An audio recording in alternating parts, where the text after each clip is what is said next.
The Lord be with you. And with your spirit. A reading from the Holy Gospel according to Saint Mark. Glory to you, O Lord.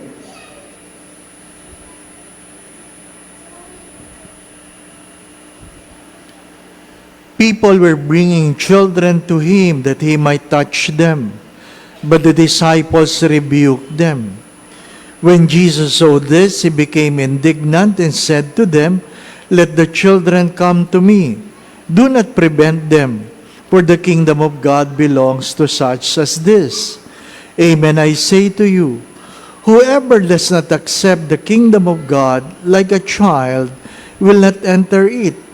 Then he embraced them and blessed them, placing his hands on them.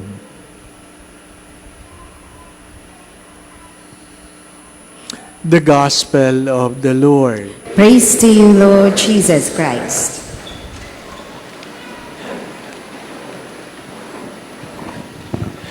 Every time we celebrate an anniversary, a birthday, or an occasion like this, we must take the courage to ask the question, what have we become and what others have become because of me? What have we become and what others have become because of me? Greenbelt is already 40 years in its existence. The first time I was invited to preside in this chapel, I remember the beneficiaries of the Love a Parish program was only 175. 175. Now, it's 476. 476. Can you imagine this chapel has been serving, giving aid, support to 476 poor parishes. That amounts to 1.1 million monthly. 1.1 million monthly. My dear friends, my brothers and sisters, but as I've said, we have to constantly ask the Lord, is this what you want us to do? Because our common mistake in life is to do the right thing, and yet it is not what God wants you to do. I believe this is what God wants us to do. But still, we have to humbly ask, is there anything you want us to do more? Hindi porke mayroon ka ng ginagawang tama, sapat na yun. Because sometimes when we are doing well, we become complacent. We become complacent. My dear friends, my brothers and sisters, you have to understand that being happy is not a premise for success. Let me repeat that. Being happy is not a premise for success. Hindi porke masaya ka, tagumpay ka. Huwag niyong kakalimutan yon. Sapagkat sabi nila, kapag ang palaka, nilagay mo sa kawa, nilagay mo yan sa malaking, ano bang tawag natin sa kawa?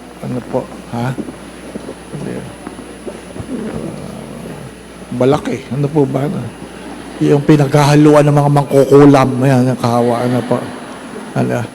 Pag nilagay mo daw ang palaka doon, at nilagyan mo ng apoy sa ilalim, hindi niya nararamdaman, at nagiging maligamgam ang tubig. At siyempre, pag maligamgam ang tubig, sumasarap ang langoy. Sa sobrang sarap, sumasaya ka.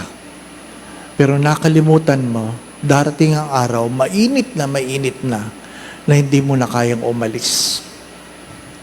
Kaya hindi porke masarap, matagumpay. Ano sabi nila? Hindi baling ikaw ay napahiya na ikaw ay natuto, kaysa ikaw ay naging matagumpay na ikaw ay nakalimot. Mahalaga yun. My dear friends, we learn more wisdom in our failures than in our success. Kaya nakakatakot din na kapag tayo ay nagdiriwang ng anibersaryo, ang nakikita lang natin ay ating tagumpay, baka nabubulag tayo at hindi natin nakikita ang ating kahinaan. Anong hamon? Anong hamon? Tanggap natin na hindi naman lahat ng bata nakakatuwa. Di po ba, no? Bagamat sinabi ng Diyos, unless you receive me like a child, you will not enter the kingdom of heaven. Because not all children are pleasing to God. Hindi lahat. Nakwento ko na ito, na kung saan minsan mayroon kaming bisitang rabbi, na kung saan pag nakakakita ng bata, baw ng baw. Ha? Baw ng baw. Hindi niya alam sa Pilipinas, ang daming bata. Di ba? So, habang naglalakad kami, tigil ng usapan baw. Sabi ko, kung alam lang niya, di po ba, no? Daming bata dito. Ano po? Tapos tinanong ko siya, why you keep bowing on children? Ano sabi lang niya sa akin? Because you do not know. The child might become your president. Tinignan ko yung bata. Hindi. Di ba? Kasi alam mo naman kung may pag-asa, hindi po ba, ano? Sorry, di po ba, ano? Alam mo naman, not all children are pleasing. Not all, maybe some of them are cute, but are they docile? Are they formable? Hindi naman lahat, di po ba, ano? Hindi lahat. Kaya nga magandang itanong, yung mga anak niyo po ba? Maliban sa cute, mabait ba? Di ba? Magandang itanong yun. Ang mga anak niyo ba, kalugod-lugod tingnan? Di ba? Nakakatuwa ba? Ha? Kayo ang sumagot. Hindi lahat ng bata nakakatuwa. Di po ba, no? Ha? Ano sabi ng nanay? Kung alam ko lang na magkakaganyan ka, no, ikaw ay lumalaki, sabi niya, nung maliit ka pa lang, tinabunan ko na ng una ng mukha mo. Di ba? Hindi. Sa totoo naman, lahat naman ng nanay, ang tingin niya sa kanyang anak, cute, di po ba, no? Magulang lang talaga nagsasabi sa anak, kung ganda ng anak ko, di po ba, no? Minsan, nag-jeep ako, bagong-bago yung pantalon mo, tapos nasa harapan mo, may batang nasa pagitan ng hita ng kanyang nanay na ang dungis-dungis ng mukha. Tumutulo yung sipon na ganyan. No? Tapos pag pumipreno yung jeep, ninenervyos ka, baka mapalipat sa iyo yung yapas ng bata, di ba ba? No? Sorry, talagang bagong pantalong ko, di ba ba? No? Pag pumipreno, di ba? Wow, di ba?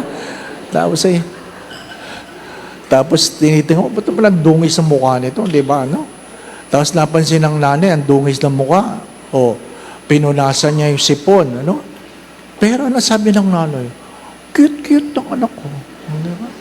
Sabi ko talaga, tinignan ko yung nanay. Nanay lang talaga nagsasabing ganyan, no? Cute ng anak, di ba?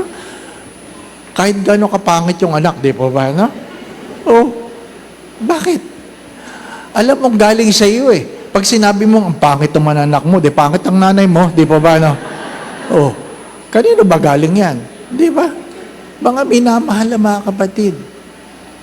Tanggapin natin. That's why we always, desire to become a better person today than yesterday. Again, happiness is not the premise of success. Remember that. Second, doing the right thing doesn't mean you are doing the will of God. Remember that. Third, it is not the applause of people that should move us to do what is right. You must constantly ask the Lord, Lord, ito ba pinagagawa mo sa akin? Ito ba pinagagawa mo sa akin? Every time we celebrate, as I have said, if you look back, Greenbelt has been very successful. Greenbelt. Because of you, we were able to sustain our ministry, our apostolate, because of your undying generosity. Mga minamahal na mga kapatid, hindi naman kayo yung mga nakatira dyan sa mga kondo. Di po ba? Mga dayo kayo. Mga dayo kayo. Bakit kayo dumadayo dito? Di ba? May kanya-kanya kayong dahilan. Di po ba, no? Maybe you have found your place in this chapel. Maybe you have found your place in this chapel. And the prayer is that hopefully every time you come, you bring home the grace you are desiring. You bring home the grace. Si Father ba ang nagbibigay ng biyaya? Hindi. Hindi. Pero ang sigurado lang ako, kahit kailan hindi madamot ang Diyos. Kahit kailan. Kahit kailan hindi nagpapabaya ang Diyos. Kahit kailan hindi nakakalimot ang Diyos sa kabutihan ng sino man. At kahit kailan, sabi ko nga kahapon, hindi tumitingin ang Diyos sa ating kahapon, kundi kung ano ang pwede mangyari sa atin sa ating bukas. Regardless of our sins, regardless of our faults, regardless of our many misgivings, we know who we are. But God continues to gather us because God believed on what we can become. God believed on what we can become. Kaya na palagi ko sinasabi, ano man ang kapulaan, ano man ang kapintasan, ano man ang kahinaan, na sino man, sana hindi tayo nawawala ng pag-asa, sapagkat hindi nawawala ng pag-asa ang Diyos na tumatawag sa atin. Hindi tayo perpekto. Hindi tayo perpekto. As I always say this, wala nang perpekto ngayon. Kung may perpekto man, pangalan na lang o apelyido. Di pa ba, no? Lahat tayo may kahinaan. Pero doon mo naintindihan ang pagmamahal ng Diyos. Kaya mo nalalaman na mahal ka ng Diyos dahil pinakita sa iyo ng Diyos ang iyong kahinaan. Ngunit ang kanyang pagmamahal ay kahit kailan hindi nababawasan. Many times I have said this, Satan knows your name, but he calls you by your sin. God knows our sin, but God continues to call us by our name. Again, Satan knows our name, but he continues to call us by our sins. But God knows our sins, and he continues to call us by our name. Why? Because we have not lost the child within us. We have not lost the child within us. Alam kong hindi ako perfecto, Lord. Pero kahit kailan, hindi nabawasan ang iyong pagmamahal. Sa chapel na ito, totoong-totoo, na wala kang kailangang gawin para higit kang mahalin ng Diyos. Wala kang kailangang gawin para bawasan ng Diyos ang kanyang pagmamahal. My dear friends, my brothers and sisters, there is nothing we can do to make God love us more. And there is nothing we can do to make God love us less. Why? Because in this chapel, we are made to realize we are loved in spite of. We are loved in spite of. And hopefully, we'll learn to love yourself in spite of. In spite of. Ano sabi ko? Palagi naman sinasabi ng nanay na ang ganda ng kanyang anak kahit pangit. Bakit? Alam ng nanay na anak niya yon. Galing sa akin yan eh. Pero, sa Greenbelt, sabi din ng Diyos, anak ko yan. kahit pangit. Bakit?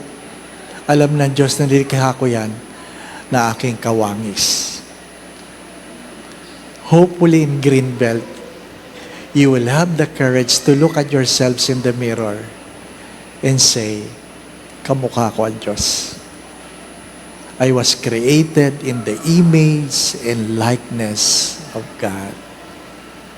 As the psalmist have said, you are wonderfully made. You are wonderfully made. Take delight on who you are because we celebrate today the love that no one can give except the God who created us.